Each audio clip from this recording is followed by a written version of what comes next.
No aparece por ningún lado.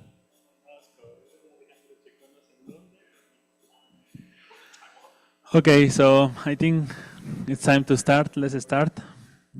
Meanwhile, we wait for. No, wait. No. Okay. Okay. Good. Is this Okay. on? Okay. Yeah. Okay, so well, thank you very much for being here today. So today we have a special colloquium. So the invited speaker today is Dr. Matthew Lehner. He got his PhD in physics and astronomy at the University of California in San Diego in 1996. Currently, he is a TAOS II chief scientist in the Academia Sinica in Taiwan.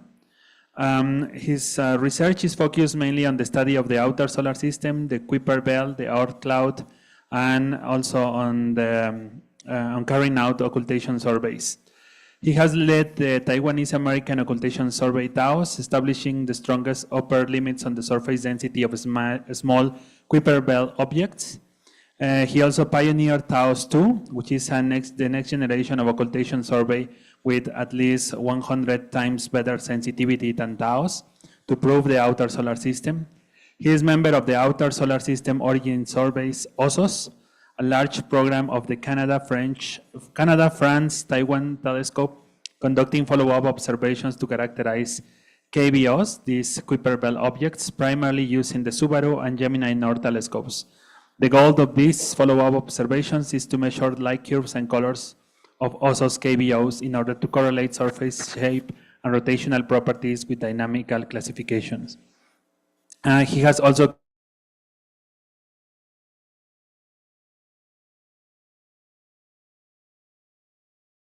the size distribution measurements. So Matthew, thank you very much for being here today, and the floor is yours. All right. Well, thank you for having me.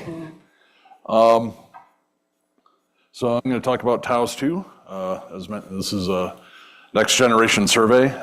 As mentioned in the introduction, it's a follow-up for TAOS I, which we ran from about 2004 to 2013 at Lugar Observatory in Taiwan. As mentioned, it did set strong upper limits, but we didn't detect any events, which isn't too surprising, given what we learned about the size distribution of the Trans-Neptunian belt while we were putting the survey together. But it was a valuable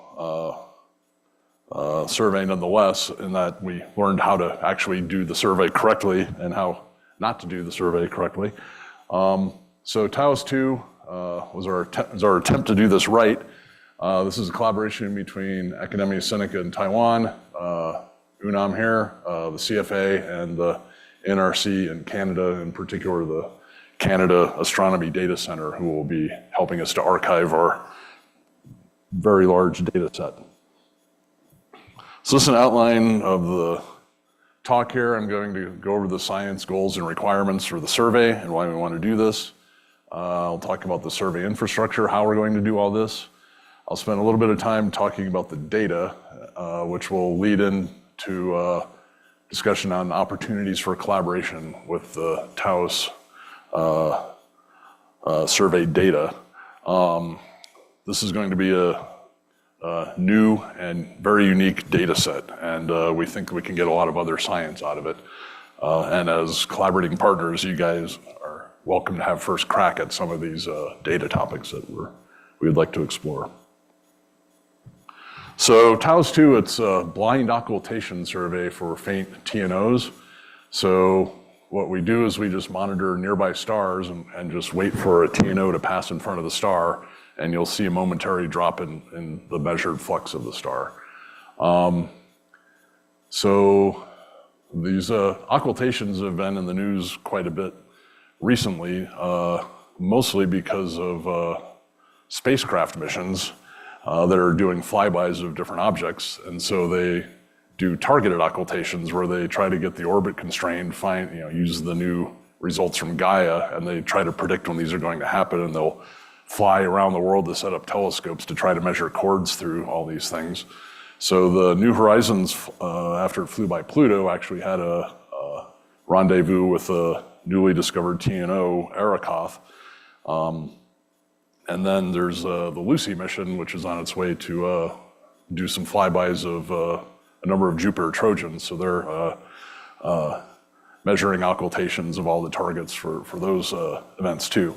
So those are predicted in advance, but we're doing slightly different. We're just looking at a lot of stars and waiting for these things to occur. So the goal is to measure the size distribution of Trans-Neptunian objects down to diameters of about 200 meters and up to 30 kilometers. This 200-meter limit is set just by the sensitivity of the survey.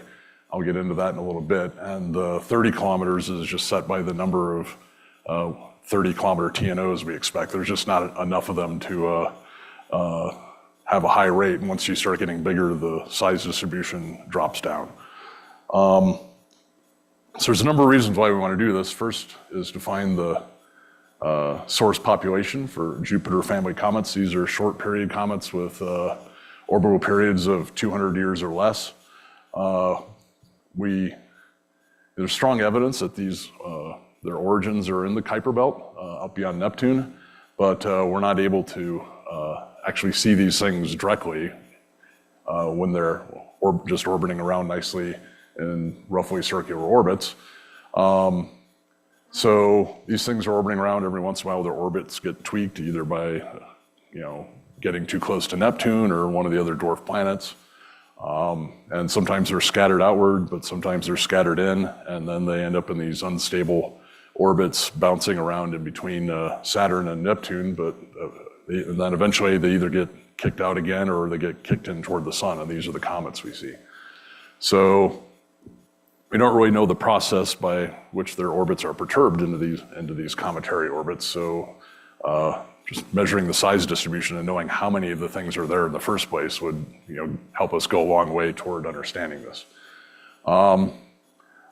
Also, the size distribution of the small TNOs reflects the collisional history and the structure of the TNOs, whether they're solid blocks of rock and ice or if they're more loosely bound, gravitationally bound piles of rubble. So when the solar system formed, the models say it was a nice smooth disk, and then things started to coagulate, and perturbations would, density perturbations would start to gravitationally pull more things together. And then what would happen was when the giant planets started migrating, they didn't form in place. They moved around a lot just due to their interactions with each other. They were sort of unstable for a while. And we believe Neptune was formed at about 20 AU and migrated out to 30 AU. And as it did that, it went through this outer disk and stirred things up quite a bit. And in the disk, we expect a nice little power law size distribution, so that there's a lot more of the smaller objects which got stirred up, and they started smacking into each other and breaking apart. And those smaller pieces would interact with the larger objects and break those apart. And what that does is kind of flattens out the slope of the size distribution in the simpler models. And we actually see this break in the size distribution right at about 90 kilometers of diameter now. This was discovered using the Hubble Space Telescope, and it's been supported with subsequent observations with Subaru. But we don't really know a whole lot about what's going on below 90 kilometers. The size distribution is roughly measured down to 30 kilometers, but there's large uncertainties there. So by measuring the size distribution somewhat accurately, we can help constrain the models of the solar system formation and evolution, and also the structure of the TNOs. Depending on how strongly bound together they are, it will affect the size distribution as this collisional erosion took place. So just to show how sensitive an occultation survey would be and what the limitations are for direct detection, on the left here we have a plot of TNO diameter versus distance, and this is the perihelion distance, and on the right we have the same plot with the semi-major axis distance. And these black dots are TNOs that were in the Minor Planet Center database as of about 6 months ago when I first made this plot. You can see here there's a lot of distant objects. These are objects with large semi-major axes, but their perihelion distances are much smaller. These are very eccentric orbits. And all these objects were detected much closer to their perihelion distances than the more larger distances. So these red curves here are contours of constant magnitude of reflected sunlight in the R band of about magnitude 30. And even with the largest telescopes, you're not going to be able to get to this limit or much beyond it. There's some work going on with the JWST right now to find very small TNOs, and they're maybe sensitive down to about 10 kilometers, but then they can't go much fainter than that, or they'll cross that line. So the reason why this is so difficult is we're looking at reflected sunlight. So the reflected sunlight goes as the diameter squared, right? And then, but more importantly, it goes as distance to the -4th. You got 1 over distance squared coming out from the sun, and then the same factor coming back to the Earth, if you assume they're roughly the same distances. So for occultation surveys, we can expand the parameter space out to this black line here. The sensitivity there is limited by these 2 dashed lines. The green line is the Fresnel scale, if you're looking at optical wavelengths. And the idea is if your TNO is near or below this line and you have an occultation event, there's going to be significant diffraction features in the shadow.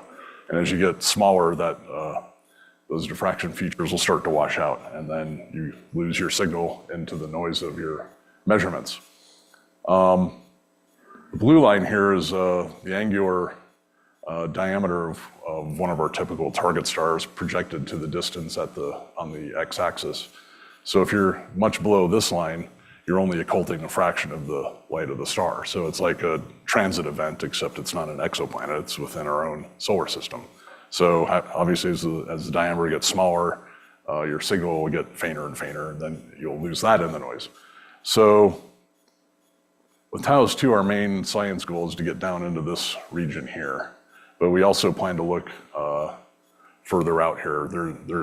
We're finding more and more objects that are out there as we start to look for them. And the reason we probably would have found more, but it's just selection effects. We don't look for things moving that slowly. The farther an object is, the more slowly it's moving relative to the Earth. So there's a lot of interesting stuff out here. It's not very well understood because we don't have enough information. So that's an important side goal of this survey, is to probe that region out toward the inner Oort cloud. What was the reference to TAOS I sensitivity? The TAOS I sensitivity was, if you just take this black line and shift it up by like a factor of 3 or 4.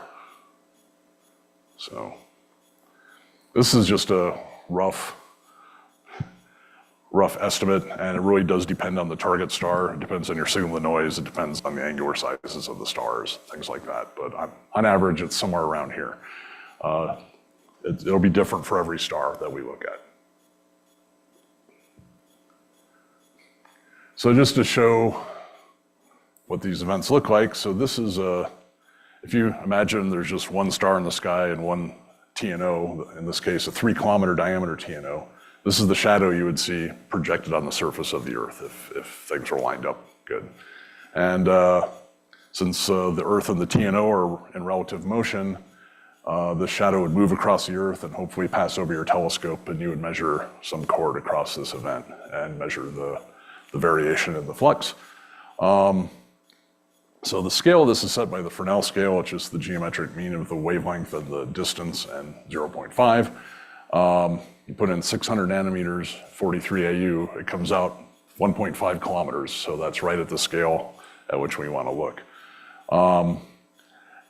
Interestingly, this sets a minimum event width, and I'll show you more about that in the next slide. And that minimum event width goes as 2√3 times the Fresnel scale, which is about 5 kilometers at 43 AU. So this event width, which we define as the diameter of this first bright airy ring, is 5 kilometers. Now, the object's in relative motion at opposition. That's about 25 kilometers a second. So the event duration is on the order of 200 milliseconds for these events. So I never said this is going to be easy, right? So to show you would measure, let's just assume that the center of the shadow passes directly over your telescope. On the top here, on the left, we got a occultation by 1 kilometer TNO at 43 AU, right in the middle of the TNO belt, and then we got 3 kilometers and 30 kilometers. And I have 2 opposition angles here, so if you move about 60 degrees away from opposition, the relative velocity goes down by a factor of 2, which effectively just stretches the event out to be twice as wide. And you can see, if you know, I plotted all these on the same scale, so this one's a little bit harder to see, but you can see measuring these little slight bright points for the area ring, and then there's this Poisson spot in the middle and 2 low points here, but there's only about 5 points throughout the event. I should mention that we plan to observe at 20 hertz.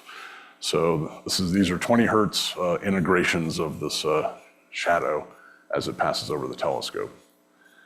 Now the blue line is at 60 degrees opposition, so you can see the area disk is a little bit better sampled, and the event is wider than the one in opposition.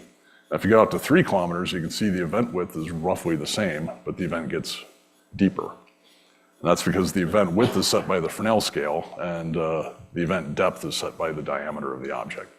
And the opposite is true. As you go smaller, then the event gets shallower, and then eventually you lose it in your noise. So that sets our lower limit at about 200 meters, which we are capable of seeing on very dark nights with the highest signal-to-noise stars that we have in our sample. Once you get out to 30 kilometers, then you start getting in this geometric regime. You can still see these little spikes on either side from the diffraction, but other than that, you can model this very closely just by passing one circle in front of another circle. And then, so you're no longer in the diffraction regime. So on the bottom here, I can illustrate the effect of the angular diameter of the star. So I have 2 stars with the same spectral type, but one's magnitude 17 and one's magnitude 12. And to really see this effect, that's out at larger distances where this is a limiting factor.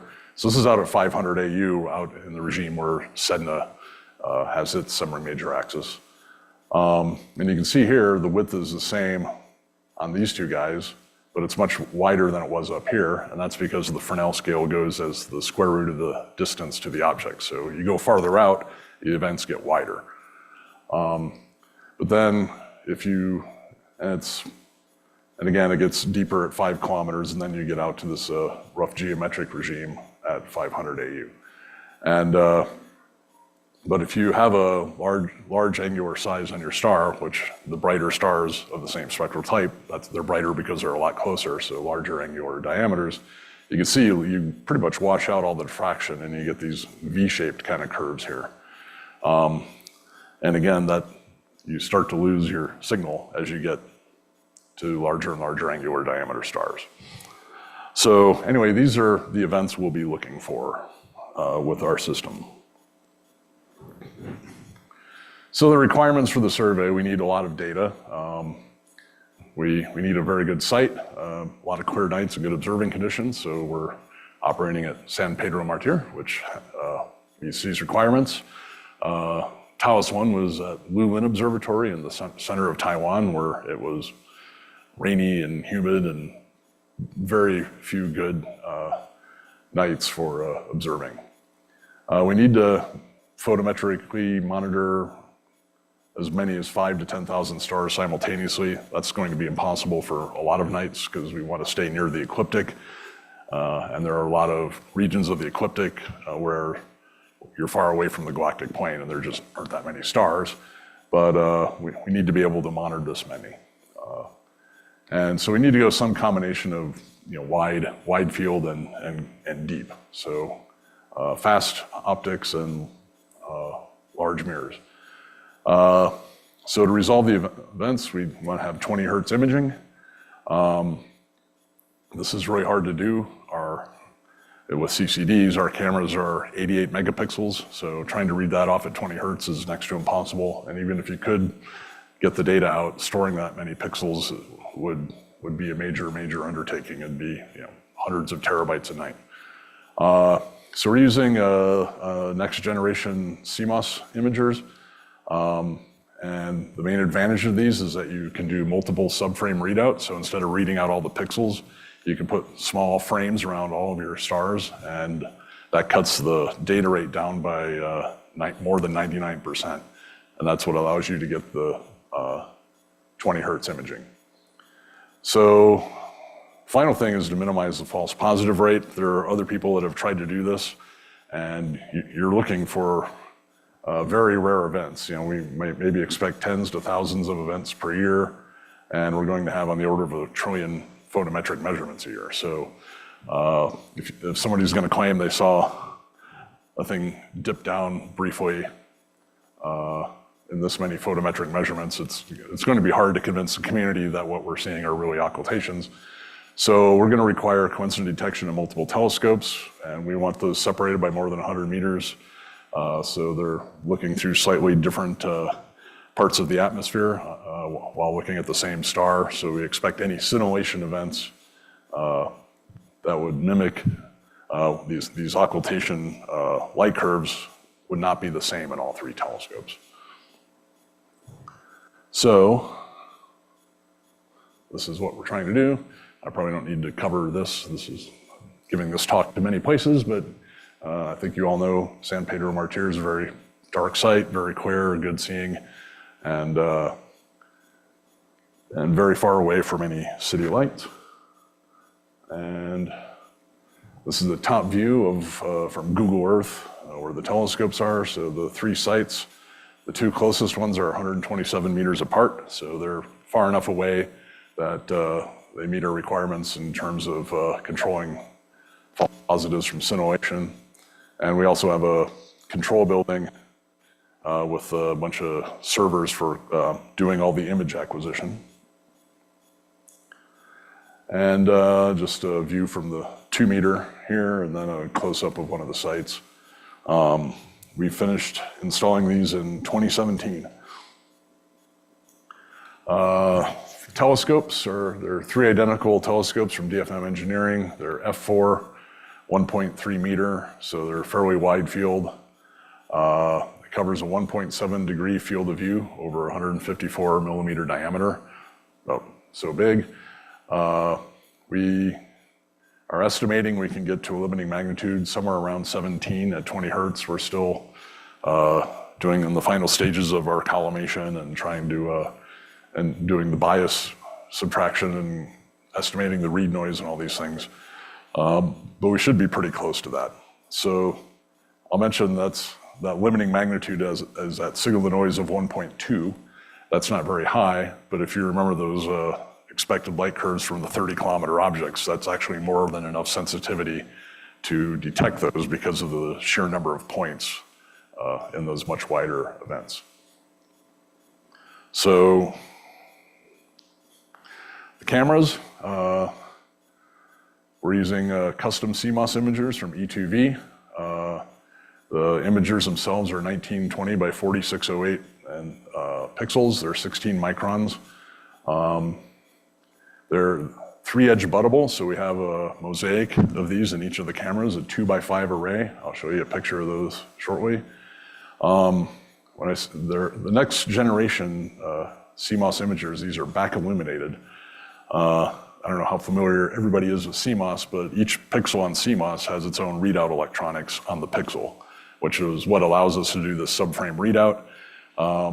But if they're front illuminated, the readout electronics are on the front of the pixel, and they take up about 70% of the collecting area. So if they're back illuminated, they're 100% photosensitive, so we get the full coverage. And this also opens up some more real estate on the pixels for more transistors. And this helps with this onboard correlated double sampling. So CMOS imagers are noisy. They're typically around 14 or 15 electrons read noise. So what people do is they'll read out their frame and keep the shutter closed and read it out again to get the bias. Each pixel, because it has its own readout electronics on the pixel, has its own bias. This bias varies with time, so you have to measure it with every image. So E2V, they added a couple more transistors onto the pixels, And this allows the subtraction to take place as you read the pixel out, or as you shift the pixel charge out of the pixel and into the electronics. It actually does the subtraction on board. You don't have to read it twice for this to happen. And that gets the read noise down to 3 electrons without having to read out the imager twice. And as I mentioned, we can do the multiple subframes. Theoretically, we can get up to a little bit over 1,200 per imager. And with 10 imagers, that's 12,000 stars. You're starting to get into the regime where the windows have to be spaced in the correct order, and the stars are not spaced out that way. So more realistically, 1,000 is about the best you can do. So just to test the concept, we had a prototype camera, which we installed in 2008. And right as the camera, before the camera was delivered, we were informed of an occultation by Pluto, which was going to pass directly over San Pedro Martyr. And so we frantically got the camera on, and we did some subframe readout. This is 20 hertz imaging, and you can see the star here, and then you can see right in the middle of the occultation event, you're just looking at Pluto right there. The cool thing is these little spikes you see here are real. We imaged this with the EM-CCD camera on the 2 meter, and we had a cheap Andor CMOS camera on one of the other TAOS telescopes, and we saw the spikes at the same time. And these are actually caused by caustics in Pluto's atmosphere, which are just making the star appear much brighter than it is. So, for me, the main thing I was interested in, one, does this work at 20 hertz? Well, it does. I was also interested in the signal noise we got, and we achieved a signal noise of 27. Our estimate was about 40. But I'll point out we're at right at the edge, 20 degrees elevation right before the horizon limit of the telescope. We didn't have any guiding. We hadn't collimated the telescopes. We just slapped the camera on and went to work. And the fact that we didn't have any guiding, we couldn't really control where the star was going to be. So we ended up just putting a whole bunch of subframes in an area around where the star was and just let it go. And of course it moved quite a bit. And this prototype imager actually had a number of different pixel architectures for testing things out. And so it tended to get a bit wonky here at the end, but it worked really well. So you can actually do this 20 hertz subframe readout, was the takeaway. So this is the science camera in the lab in Taiwan. You can see the 2x5 array. If you look at it top down, it's fairly square, but it looks a little, little rectangular here.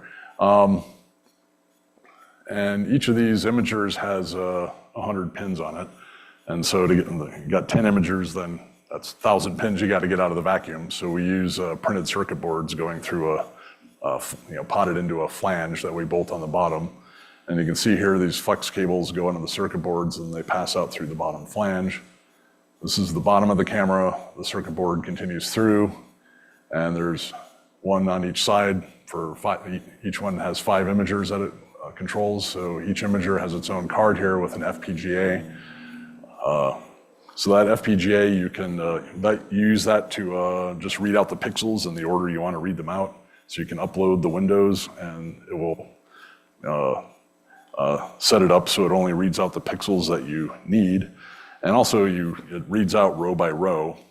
So the FPGAs will also assemble all the subframes in the right order, and then they just get dumped over you can see the Ethernet port here, they get dumped over an Ethernet port to one of the servers in our control building. So these cameras were delivered in 2023. We had some delays on getting them finished due to COVID and just delays in getting the CMOS imagers delivered in the first place. And 2 of the cameras showed up okay. One was damaged pretty badly in shipping. The coil and the cold head broke. I mean, it just cracked in half. I don't know how they managed to do that. And we also had some vacuum leaks. The problem with putting a printed circuit board through a potted flange is if you touch it at all, it loses the seal. So it took us some time to get this thing back and forth into the clean room for testing and repairs, but we got that third one fixed and installed back in June, finally. Here's our obligatory M101 shot here, so it gives you a sense of the scale of the field. And with the multiple subframe readout, you can see this is just 20 hertz on a few stars. We only did 10 stars per imager because we had to upload these windows by hand. We're planning to automate that because if we want to do 10,000, we're not going to do that by hand. We have to find the stars and we have to find a plate solution. We have to find the stars in the catalog, set the apertures automatically.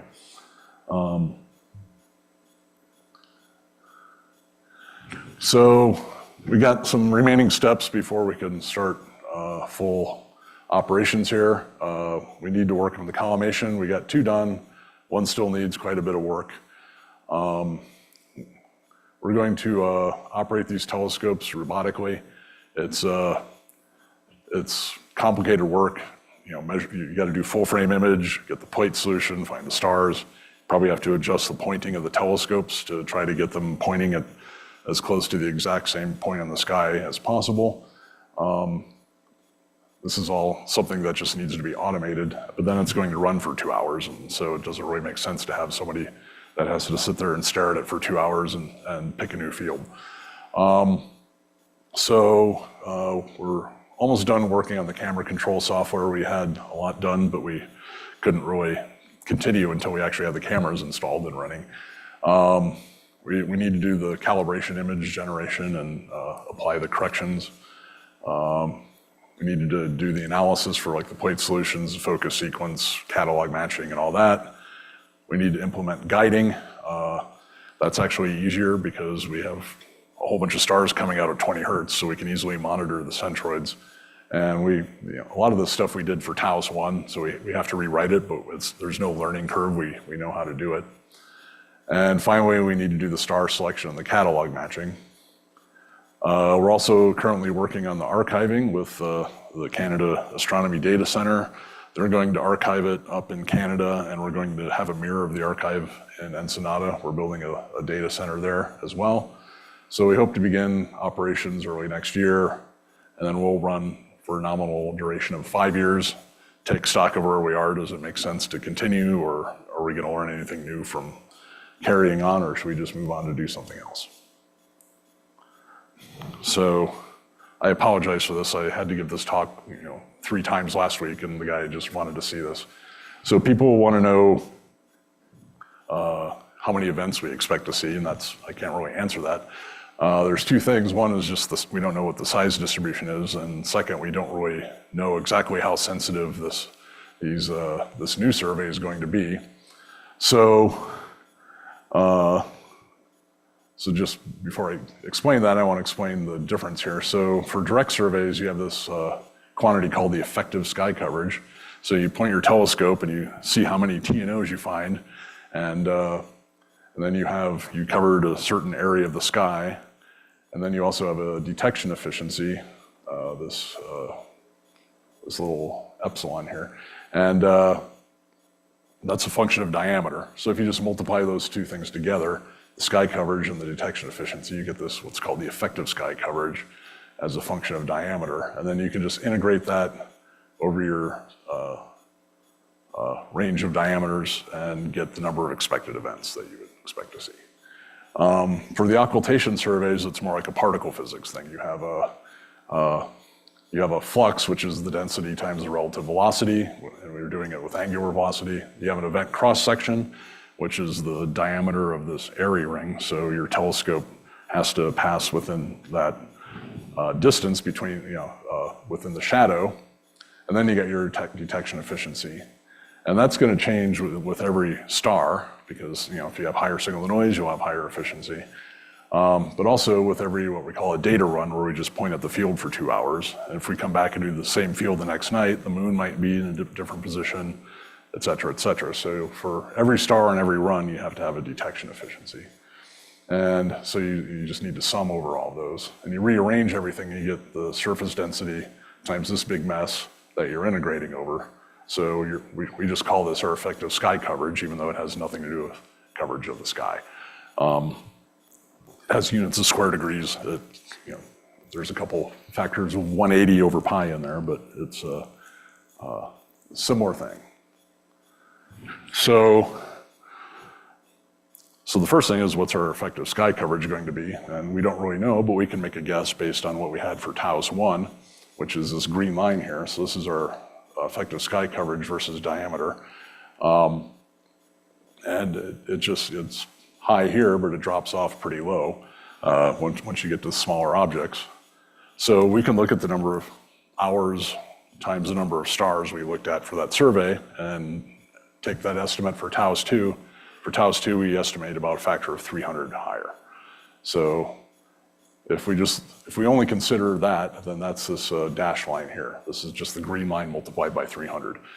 But also, somebody asked when I was showing those sensitivity plots, we're actually more sensitive to the smaller objects. The cutoff for TAOS I is about 500 meters. We expect TAOS II to get down to about 200 meters. So, we can just shift this curve to the left. I'm sure that's not 100% accurate, but it's within a factor of a couple of what we'll expect to see. So that's a solid black line here. So that's a rough guess of what we can do for TAOS II based on what we got for TAOS I. So the first thing you do is you just look at model independent upper limits if you find no events, which was the case for TAOS I.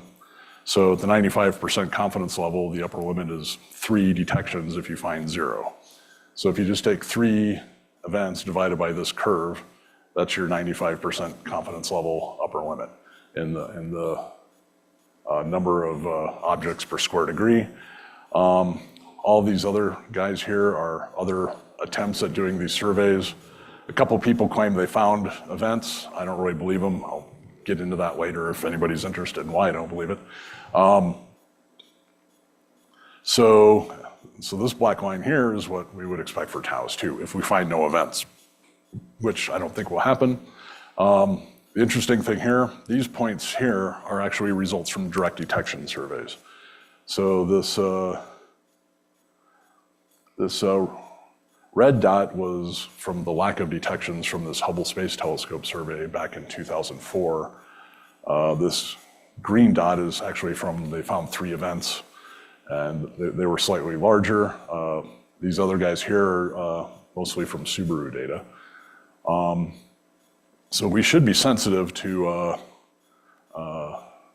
these objects.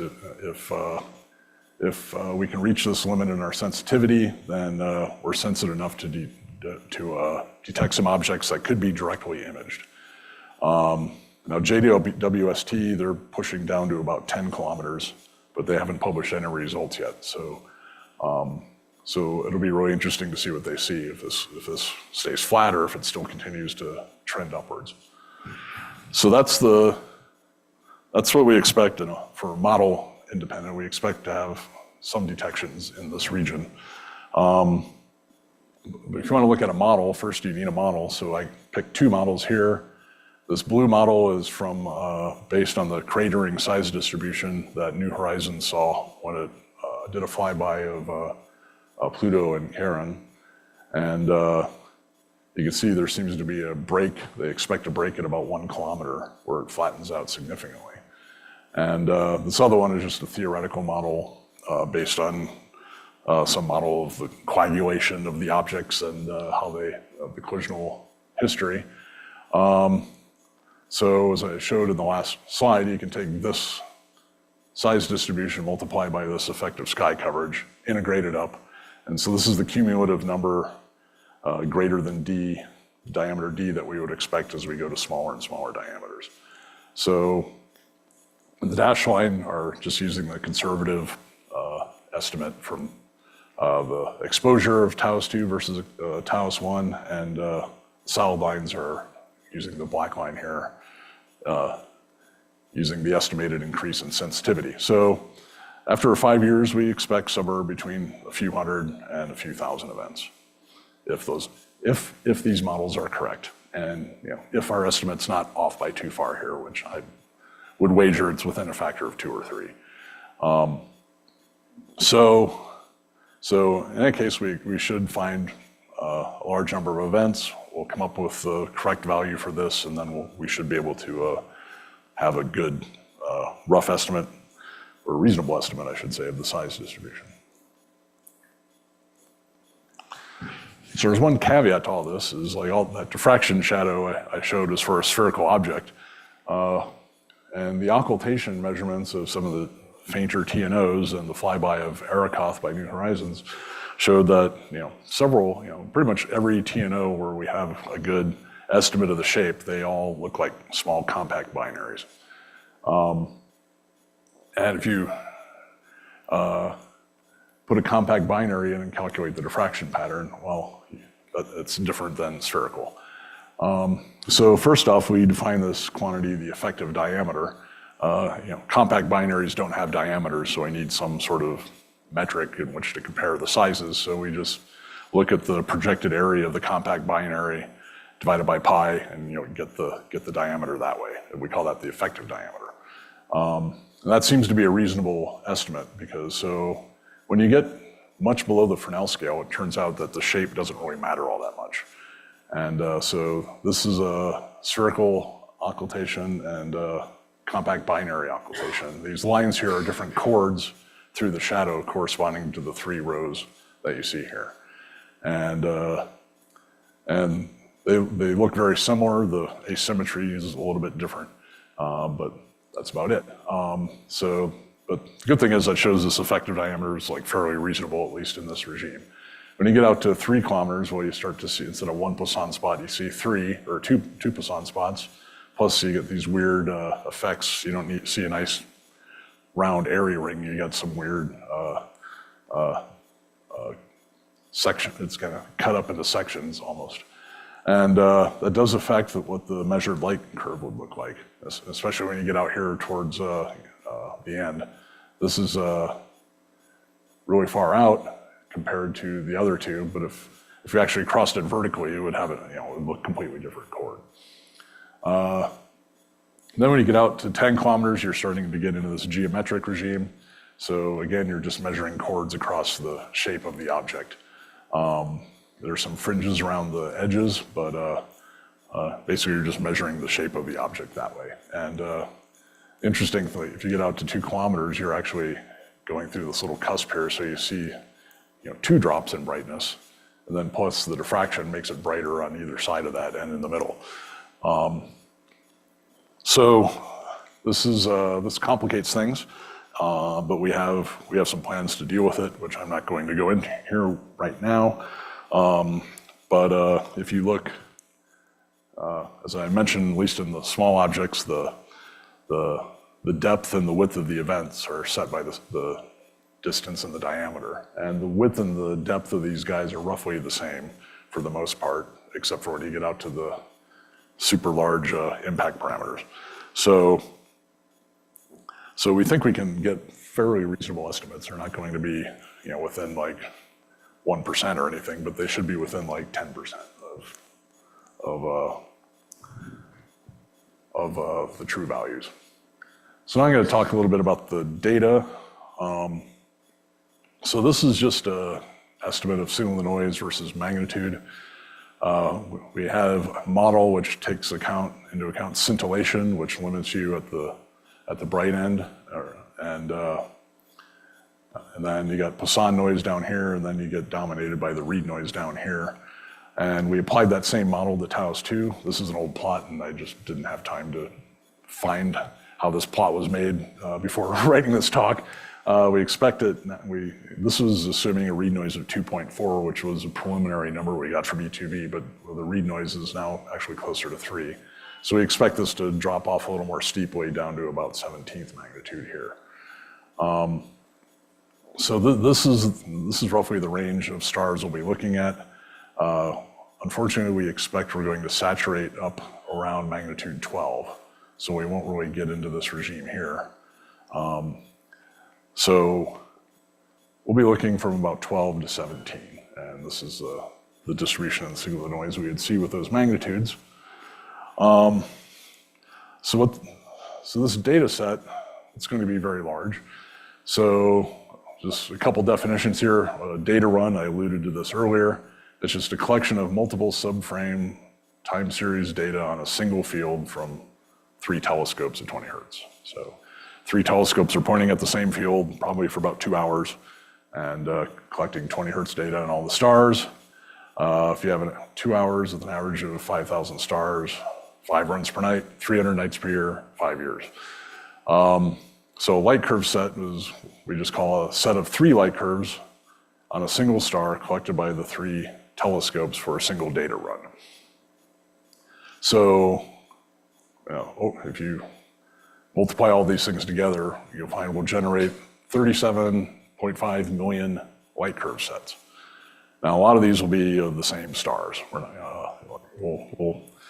a star is up in the sky, and as long as there's, Jupiter's not in it and the moon's far enough away, we'll image it several nights in a row. So we'll have this many individual light curve sets, but we'll have several of the same stars over the course of 5 years. That corresponds to 8 trillion individual photometric measurements and 2.7 trillion simultaneous 3 telescope measurements of individual stars. In addition, as I mentioned, we'll take some full frame images to get the plate solutions and adjust the pointing of the telescopes. We'll take a couple more just for good measure at the end of a data run.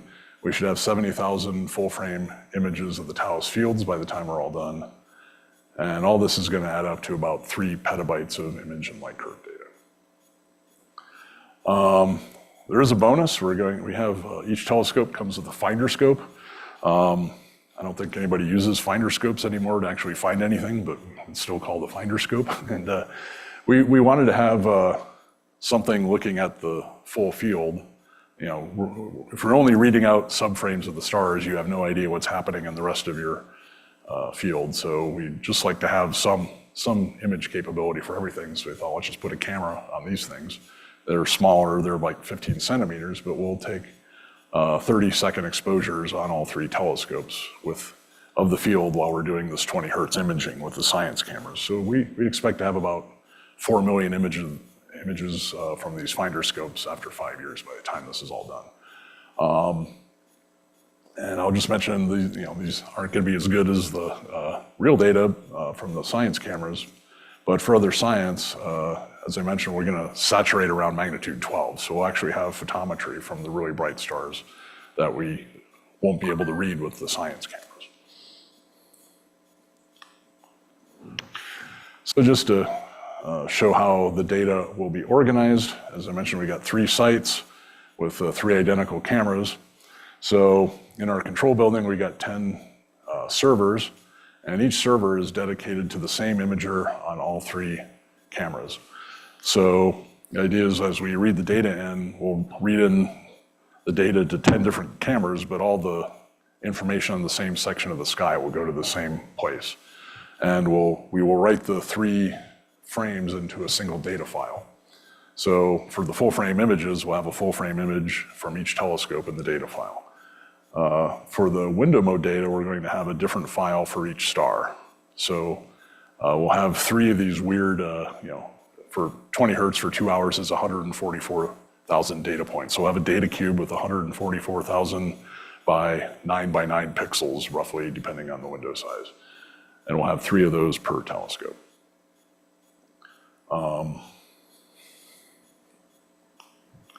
So we're storing the data in HDF5. There's a number of reasons for this. It's one thing, there's no byte swapping. It seems silly to have to swap to big endian to write to disk, and then every time you want to read it, you got to swap it back.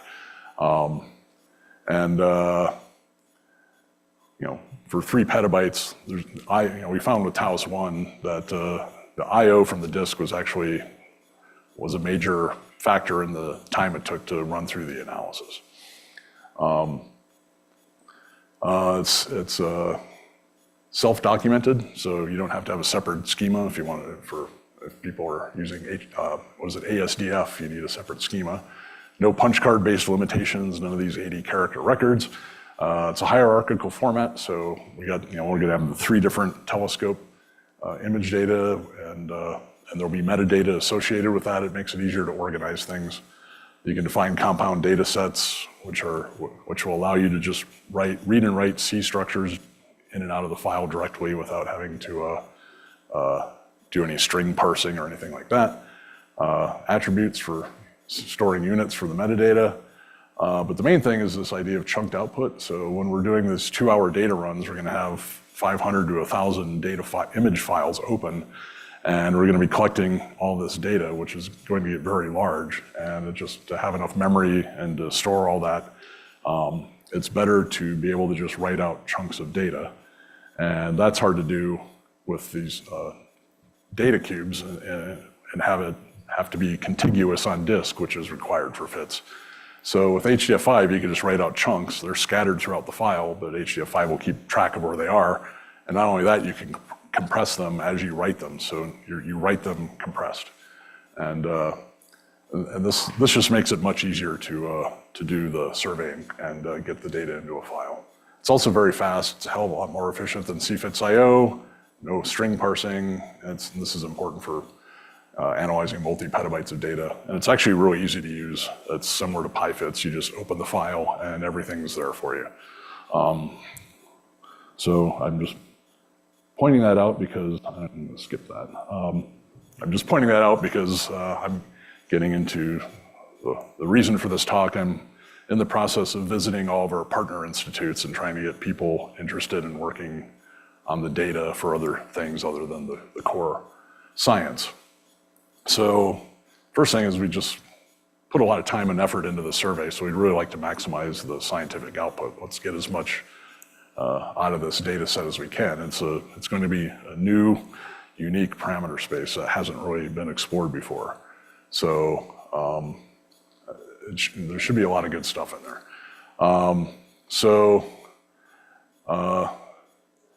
This collaborating on this ancillary science is currently open to our participating institutes. This also counts for the core occultation science. We'd like to encourage collaboration among, within the 4 institutes, have people from different institutes working together. And external collaborators are also welcome as long as it kind of goes through one of the participating institutions. Reason for that, so we will make the data publicly available eventually. In the short term, this data set is going to be very large and it's going to be very different. And nobody really knows how it's going to look. There's probably going to be weird artifacts, weird correlations, weird things that some people might notice, some people might not notice. And in my experience with making data public, if the data are not well understood and there aren't papers documenting any weird features in the data, people are going to analyze data and they're going to do bad science. So the hope here is not only will we get out the science, but we'll actually, everybody working together, we can actually learn about the data set. We can get feedback from the collaborators. If we find out anything, we can make it known without having to have a, very large paper documenting things. So it would be much more useful, and I think a better way to learn about the data before we make it public. In particular, there's data quality checks. If we just put the data out there, but we find somebody finds there's a lot of weird correlations between the telescopes, maybe it's not such a good light curve to use, or maybe the whole data run might be bad. Maybe the sky was really bad that night, things like that. So just some examples for things we've talked about and people have mentioned to me. So one would be exoplanet transits, possible discovery of new ones, but also maybe transit timing for predicted ones, variable stars. I'd like to point out that TAOS I at the time had discovered 40% of the known Delta Scuti stars because of the high cadence readout. We'll have full frame images as well as the high speed data from the science cameras and the finder scope cameras. And we'll also be following the same fields we followed in TAOS I. So we actually have variable star data from 15 years ago. And there might be some interest in seeing what they look like now. And maybe we'll have better photometry on them as well. There's a possibility of looking at interesting objects, any cataclysmic variables. Some people have mentioned bright quasars, although I'm still a little skeptical that that might be possible, but maybe with bidding data. And I also mentioned we can choose some new fields. If there's some interesting objects that somebody's like, hey, there's a really cool thing over here we'd like to look at, we can just put a new field there. We can just add it to our list, and then it will show up in the observing. We can set priority on fields if there's going to be an expected event or something like that, or if there's an expected transit, we could just say, hey, look at this field for the whole night if need be. Stellar seismology, that's beyond my pay grade, but if there's anybody that does that, they might be interested in the data. Another thing somebody mentioned was study of atmospheric effects, correlations between telescopes, autocorrelations, correlations with lags between the telescopes. There's some talk that some AO people might be interested in looking at things like that. So I'm sure there's a lot of other things that aren't on this list. So, and this was mostly to get people, outside of Mexico excited, but we're going to have a TAOS II science workshop, and you're all invited to go if you're interested. It's going to be in Ensenada. I had to make sure that the Canadians, I just gave this talk 3 times in Canada last week. I wanted to make sure they didn't think it was British Columbia. But it'd be a good opportunity to meet scientists from the participating institutions. I know already a few Canadians are planning to come. We're going to bring some people from Taiwan. It'd be good, and there'll probably be people from the CFA as well.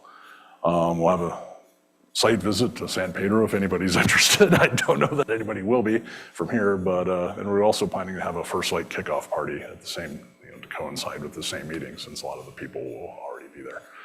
So, in the meantime, if you have any ideas or thoughts, you can ask me questions, but you can also get in touch with Mauricio, who's going to be coordinating from UNAM. So I'll end it there and take questions.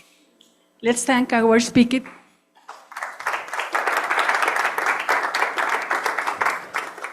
So questions? No questions?